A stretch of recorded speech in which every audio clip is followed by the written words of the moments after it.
pursuit of art that Kripa speaks to us, and I want to welcome her into our midst. And I'll hand over the session to Kripa, and then after that we'll have 10 minutes of Q&A. Shall we welcome her with a round of applause?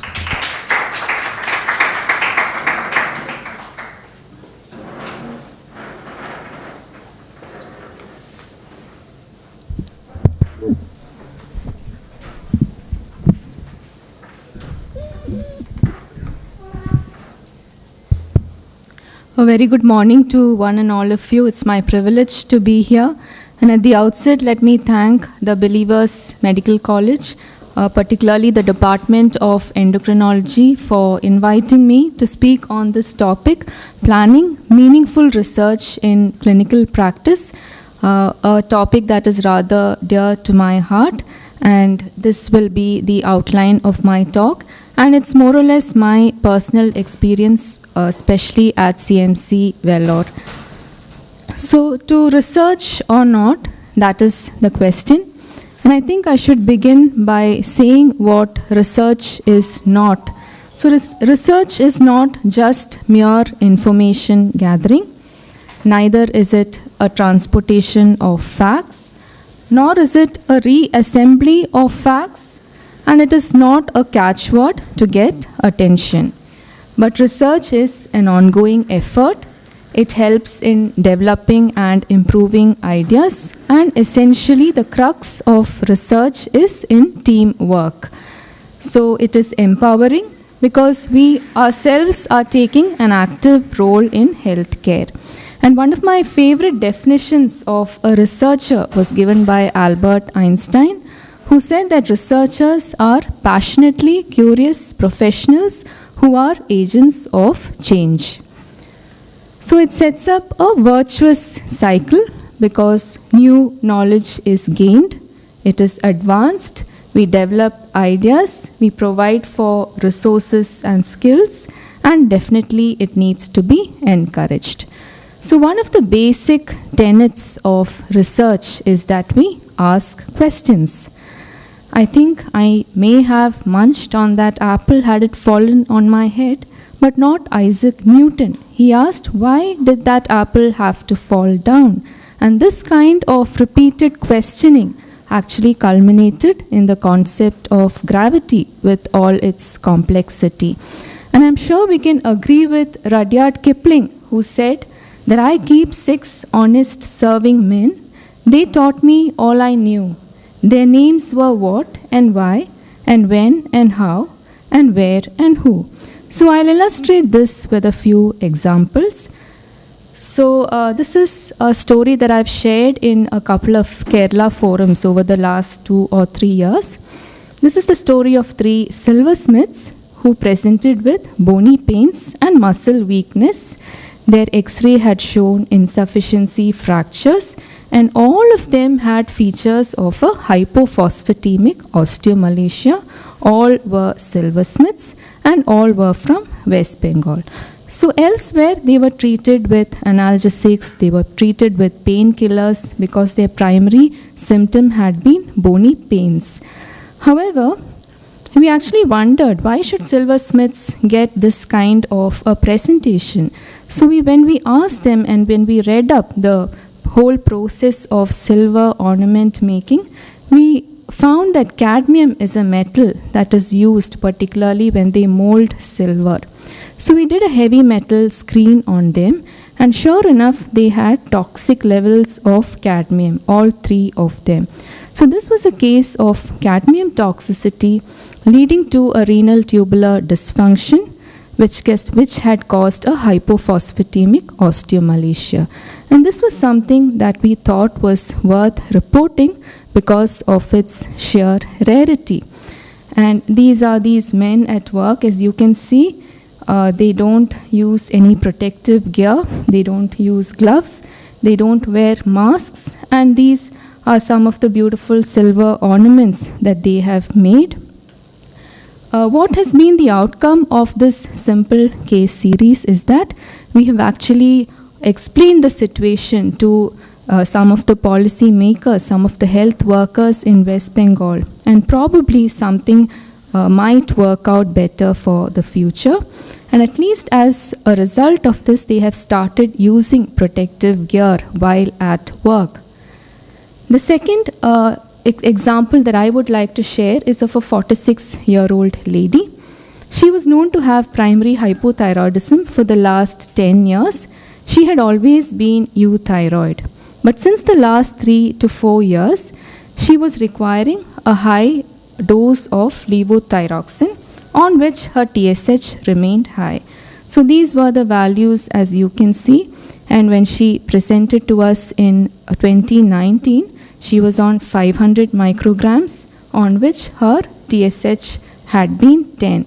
And elsewhere, all that was done was to progressively increase her levothyroxine dose month by month by month. So one symptom that no one had paid attention to was the fact that she had dyspepsia. No one had addressed those dyspeptic symptoms. And when we evaluated her, she actually had a H. pylori gastritis. And that was what was causing that refractory hypothyroidism. Once that was treated, as you can see, we managed to decrease the dose of her levothyroxine. Again, this is something that we thought was worth reporting because hypothyroidism is such a common condition, and many of them don't present to endocrinologists, they present to primary care physicians, and this is something that is worth knowing and needs to be kept in mind. The third example that I would like to again highlight were of a pair of siblings. And interestingly, these brothers had presented, as you can see, with features of Cushing's syndrome, and both of them had actually many fractures, and their DEXA scan had shown severe low bone mass. So both of them had presented simultaneously, and we had a bunch of exuberant PGs who had gotten in after having written their exams. So we asked them, what do you think is the cause? In a family, both brothers should present, and they rattled out all the genetic causes of Cushing's syndrome possible. But when we did an ATM cortisol on these pair of siblings, which is the first test that we do, we found that the cortisol levels were undetectable. Now, for those of us who understand dynamic testing in endocrinology, when the hormone levels are undetectable, it means that something is suppressing that from outside. So obviously, they both were given exogenous glucocorticoids from outside. Now, they had been evaluated extensively in premier institutes in Tamil Nadu. They were from an affluent family. So it was a delicate situation actually putting it to the mother.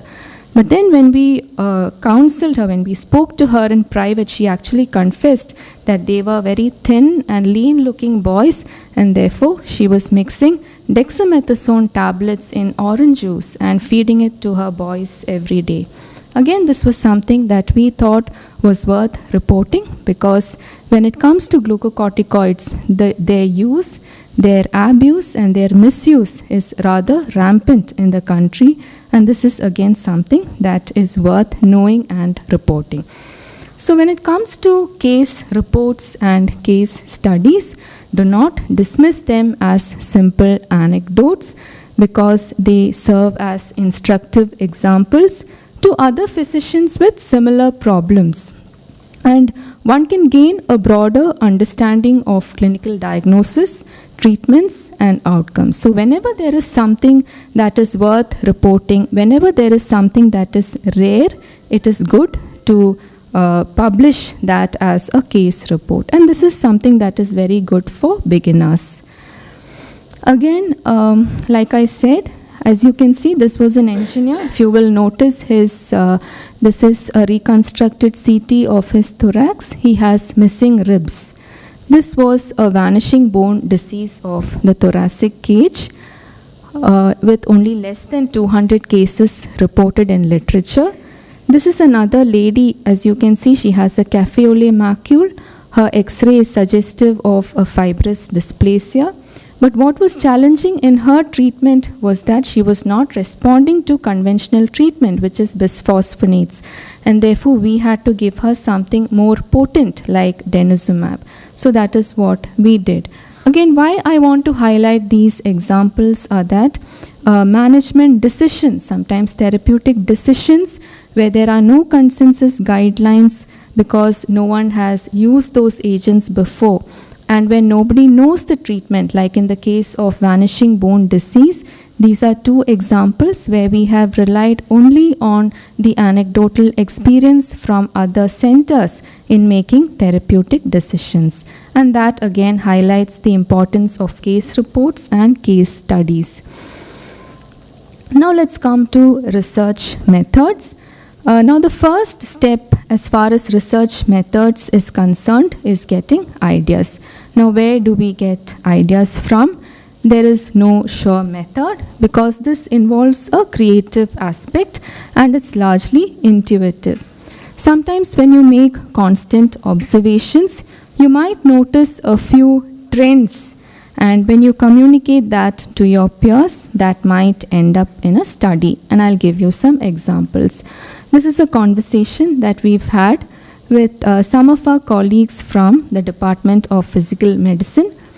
She said that we have several young men with chronic traumatic paraplegia. So we asked her, yes, well, what about them? And she said they sustained fracture of the femur when undergoing physiotherapy. So we thought, why don't we look into this aspect?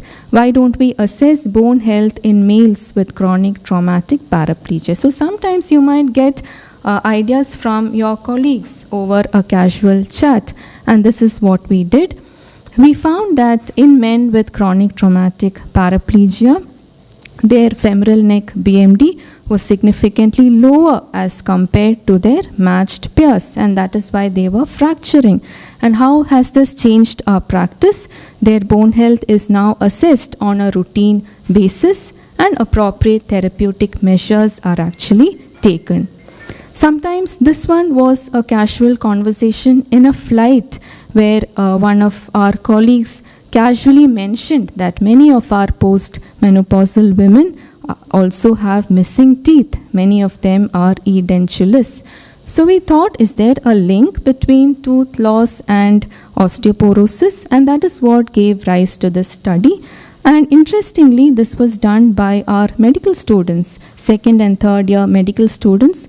All they had to do was come to our OPD and count the number of teeth that were missing in our postmenopausal women.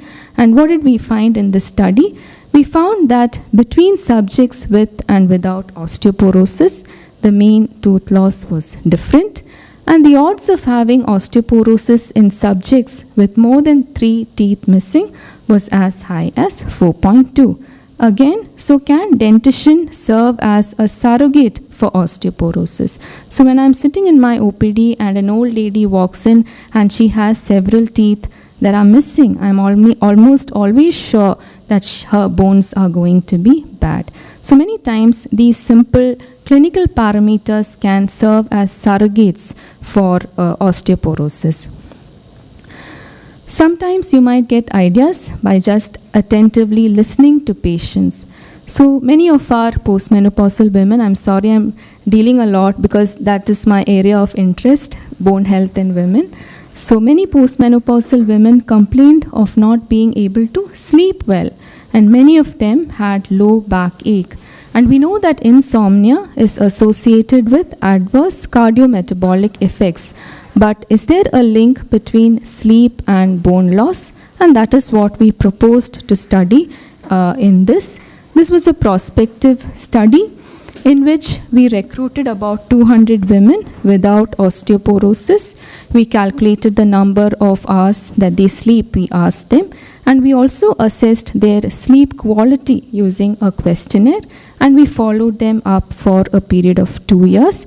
And what we found was that those with insomnia had higher bone loss and higher bone resorption as compared to women without insomnia.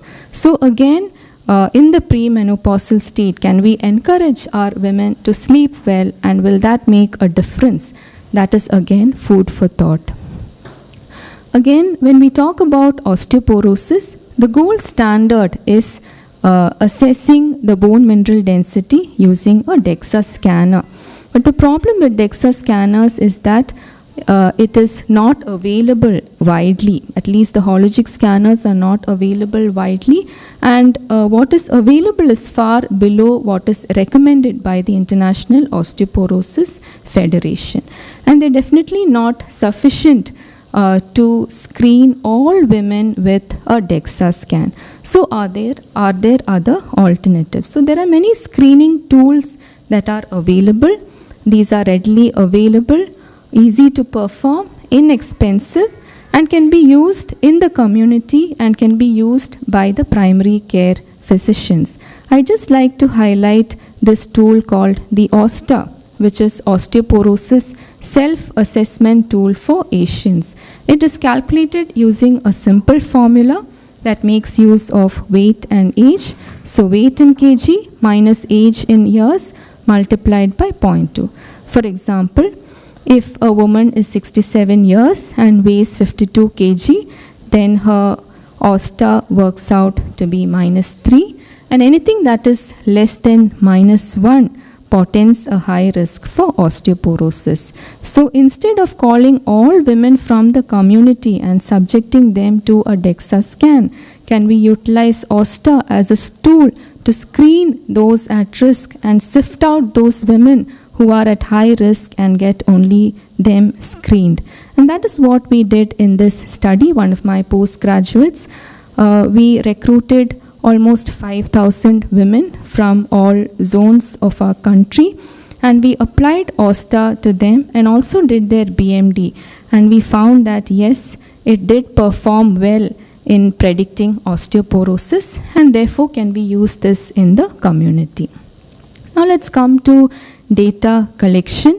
So the data analysis process is a systematic and structured one where we define the question. You need to collect data, clean the data, analyze, and then share your findings. Now, over the past almost 2 decades, there has been a paradigm shift in this area. We have moved away from paper-based data collection to electronic data collection. The advantages being that we have access to collected data 24/7 with a lower chance of errors, reduced data entry time, more accurate data, and improved document management.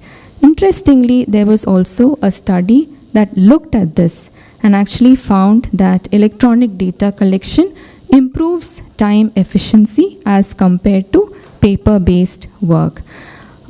Now, as far as data entry is concerned, I don't endorse any software, but EpiInfo is one that is available in the public domain, that is free to download and is easy to learn, and this can be made use of. Now, some of the other tools that we have, particularly in CMC Vellore, that I would like to highlight and is useful to have is the clinical workstation. This is an excellent repository of patient details. It gives us our OPD list, IP admissions, patient reports. We have access to PACS, medical reports, discharge summaries, and because we are all resident doctors there, these are available from the comfort of our homes. And this is an example of the OPD EMR or the electronic medical report form that we have. And why I chose to highlight this in this context of research is that there is an option called Configure Group Template. So if I'm interested in doing a particular study, say on hypoparathyroidism, and I have certain features that are important to gather for my study, I can configure a template which can be used by all patients, all doctors sitting in the OPD. So later on, if I want to do that study, all the details that I want would have been collected and entered. So this is another tool that really aids in research work. We also have this option of marking as study. So again, if I want to do a study on parathyroid disorders, I can mark that patient as a parathyroid registry. So whenever this patient comes to my OPD and I enter her hospital number, this alert will pop up. And how it is useful is that later on, I can go to this option of accessing study details. And when I click on parathyroid registry, all the patients that have been marked with that label will be listed. So again, this helps me. This is a tool that really helps me with data collection. Similarly, with discharge summaries, if I want to do a study, for example, on glucocorticoid-induced osteoporosis over the last 10 years, I just have to enter the dates over there, and this is the document that can be exported to Excel, and using the search words glucocorticoid and osteoporosis, that will give me all my patients who had that condition. Again, these are some tools that really help with research that I would like to highlight. Like I said in the beginning, research essentially is teamwork. So this is a list of our faculty, our other ancillary staff. I would just like to highlight on social workers, our DEXA technicians. We also have research officers, and these are really people who help us and assist us with field work, especially when they are epidemiological studies, data collection, and data entry. Something else that can help us is WhatsApp groups. This is my postgraduate who is doing her study on breast cancer, bone health in breast cancer survivors. So especially when we are busy with our OPD and clinical work, we just post the name of the patient in this group, and our social workers will ensure that they are routed to the clinical workflow and make sure that all the tests that are required to be done are done. Now let's come to data analysis, statistics and manuscript writing. That is the next step. Again, there are several software available. Many of them are not free. Manuscript writing, of course, goes through a systematic process of introduction, methods, results, discussion. It should go through several sessions of critical review before it can be submitted. Now, when we look at the types of studies, I said never underestimate the utility of a case report. But in terms of evidence, these are actually on the weaker side. So as we move away from case study series to cross-sectional studies to RCTs, the evidence becomes stronger. And when the evidence from RCTs is not strong enough, that is when we would pursue a meta-analysis, and this is the highest level of evidence that we can offer. Now let's come to how to find the journal. So when we talk about finding the right journal, you should know the topics that are published by journals. You should make sure that you know your target audience, the types of articles that the journal publishes, and also the journal's reputation. So if you are finding it difficult to find a journal, then this is a journal finder. Again, I don't endorse any publisher, but this belongs to Elsevier. So as you can see, you can enter the title of your manuscript, you can enter your abstract, and as you click on Find Journals, it will give you a list of suitable journals that your manuscript caters to, and this is a useful tool again, I would say. Now let's come to private practice. So many of our private practitioners shy away from research, citing lack of time, or they might think that it is someone else's business that only academic institutes should cater to. Funds might be a problem, and obviously there are no monetary gains. The recognition is delayed. Sometimes they would have collected data and there is inertia over data collected and lack of supervision from seasoned mentors. But I would encourage all our private practitioners to pursue research as well. The reasons being that the patient population they look after are different. The resources and therapeutics are different. Obviously, patients are from a higher socioeconomic strata and their presentation differs. They have a shorter waiting time. And research undertaken only in academic settings may not answer issues faced by clinicians in day-to-day private practice, and therefore studies in a private setting may help colleagues with similar challenges in patient care. So, to get started, never perceive that research is painful and laborious. We need to change that perception to research is fun. You really need to find time over and above clinical practice, and it's good to start early in your career. One of the easiest way to start is to contribute. You can contribute to research that is already being undertaken by your colleagues elsewhere. You can collaborate with academic institutes, or you can take a lead in setting up a research center. Another important aspect that cannot be underestimated is to find a good mentor. So a mentor is a guide, an advisor, and a supervisor.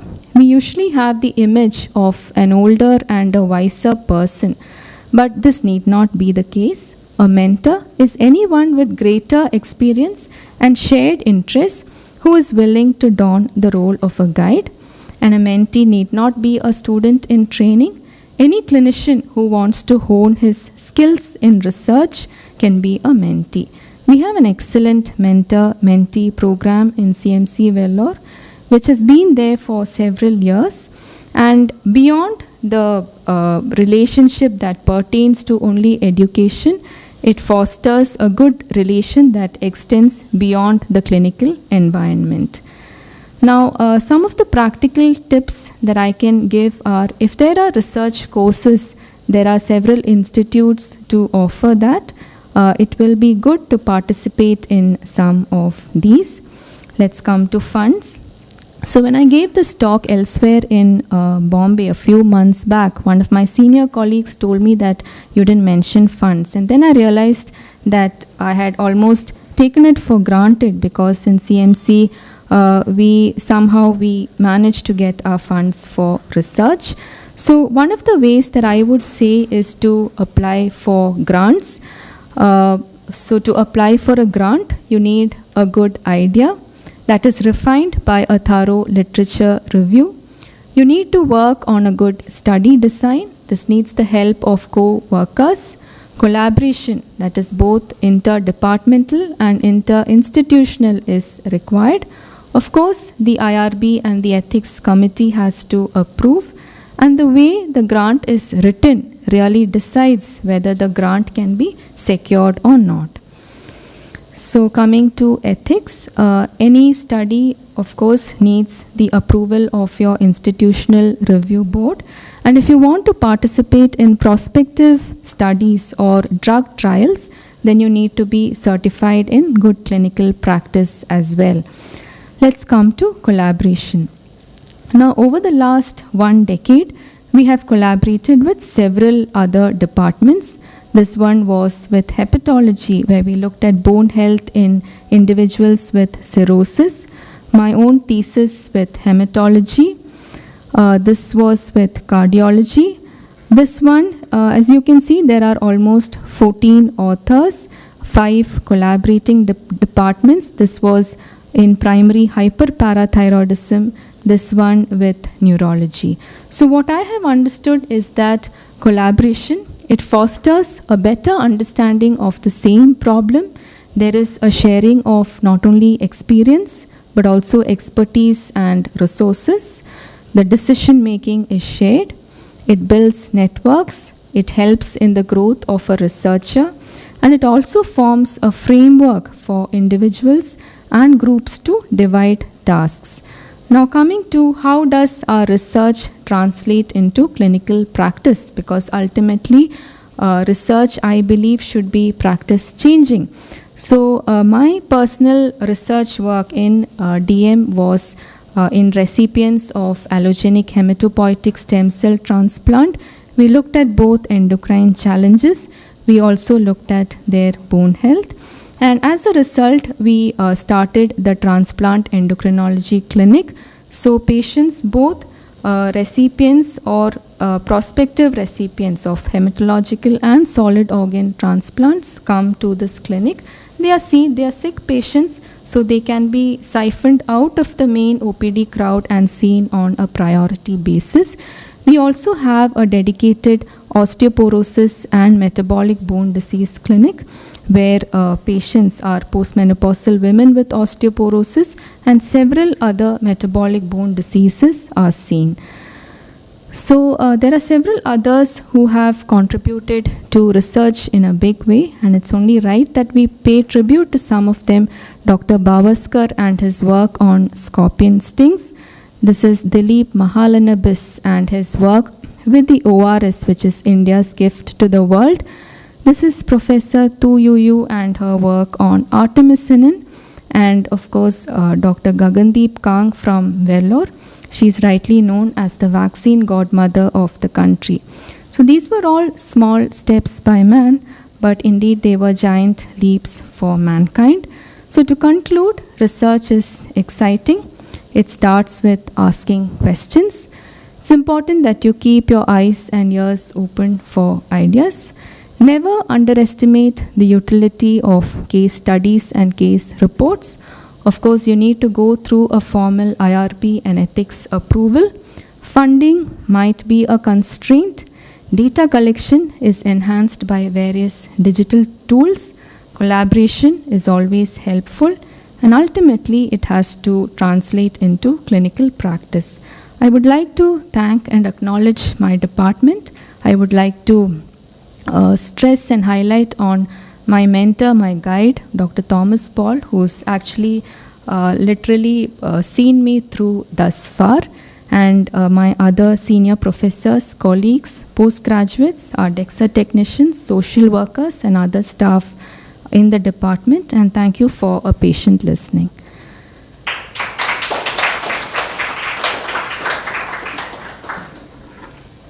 Thank you, Dr. Kripa. On behalf of all of us, we want to really thank you. And I know that all of you sitting here and all of you standing here are really mesmerized by what Kripa and her department has done. And you all know that she has published more than 100 papers in just a matter of 2 years. So sometimes God uses people to bring knowledge to the multitude. So I'm sure that many of you, particularly the juniors among us, are inspired to ask small questions, simple questions, which will help you to bring out big answers, which will be of help to many, many. And I know that there are several researchers here, and if any of you want to ask questions or collaborate with Dr. Kripa and her team, you're most welcome to do that. Please go ahead and shoot your questions.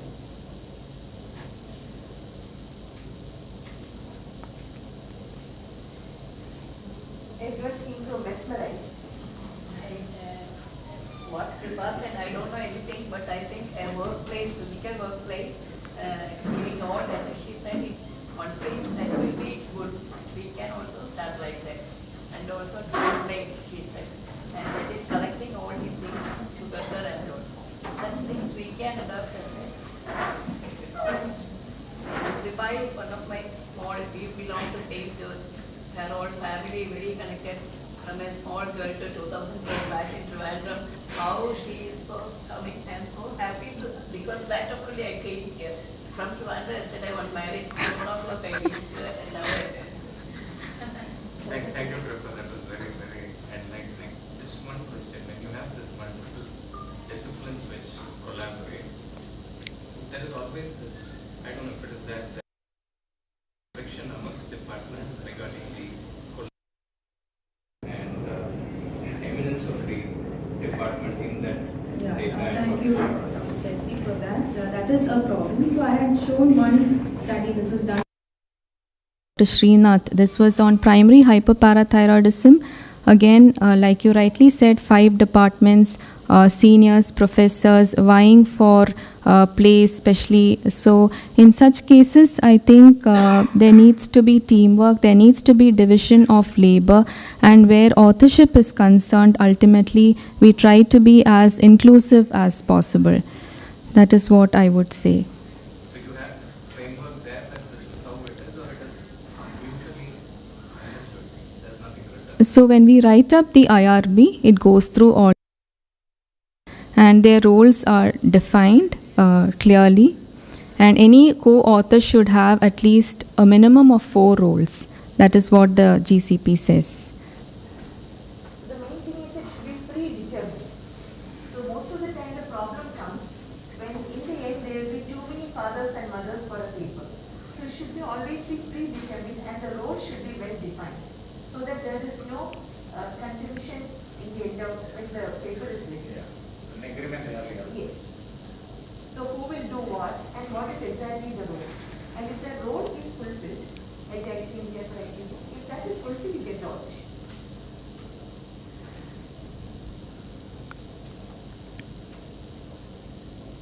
Any other questions?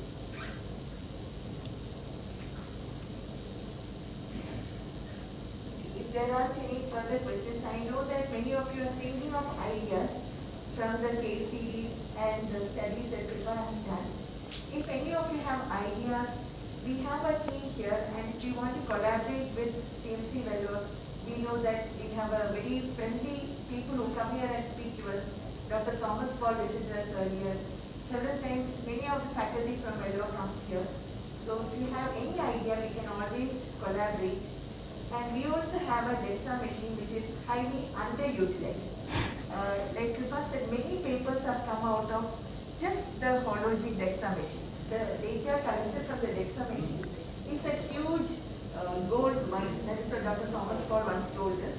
DEXA itself is a huge mine where you can extract several information from, which we are not utilizing here. So you cannot think of various questions in various fields that you are working, and we can definitely, we might not reach up to Kripa, but we can definitely emulate her.